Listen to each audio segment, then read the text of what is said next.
L'équipe du Québec a vaincu la formation du Nouveau-Brunswick 6-5 en finale du championnat canadien de curling mixte samedi au foyer des loisirs. Mis à part un bon spectacle, les organisateurs ont vu cet événement comme une occasion d'attirer une relève de curleurs. Marianne Gay, pour quelles raisons ce championnat peut-il aider à recruter de nouveaux joueurs? En fait, Olivier, lorsque j'ai parlé avec la copropriétaire de Curling Saguenay, Véronique Bouchard, elle m'a expliqué que le fait que ça fait 30 ans qu'on n'a pas eu de championnat canadien de curling dans la région, ben c'est vraiment sur ça qu'ils vont s'appuyer pour essayer d'attirer de la relève dans la région.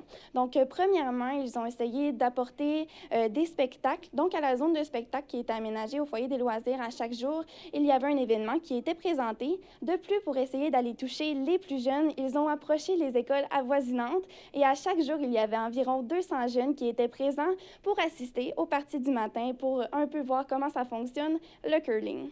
Et quelle est l'importance donc du curling au Saguenay-Lac-Saint-Jean?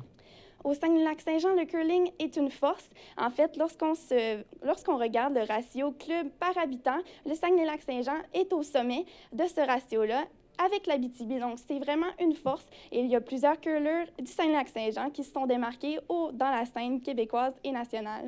Est-ce que l'événement a engendré des retombées économiques donc, qui sont intéressantes? Évidemment, l'événement a apporté et a engendré des retombées économiques intéressantes.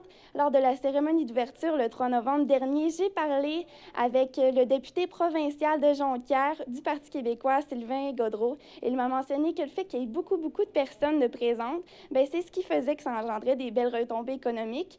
Je rappelle qu'il y avait 14 équipes de présentes avec chacune 4 personnes d'inscrites, donc 4 athlètes, 2 femmes et 2 hommes qui étaient présents, avec également la famille qui les accompagnait. Donc, ça fait beaucoup de monde à loger et à nourrir. Et finalement, donc, est-ce que vous pouvez me dire donc, quelle est la prochaine étape pour les champions canadiens? Pour les prochaines étapes des champions canadiens, ça sera les championnats du monde qui seront présentés en octobre prochain, mais nous ne savons toujours pas quel sera l'emplacement de ces championnats du monde. C'est bon, donc merci Marianne. Mais ça m'a fait plaisir. Mesdames et messieurs, au revoir.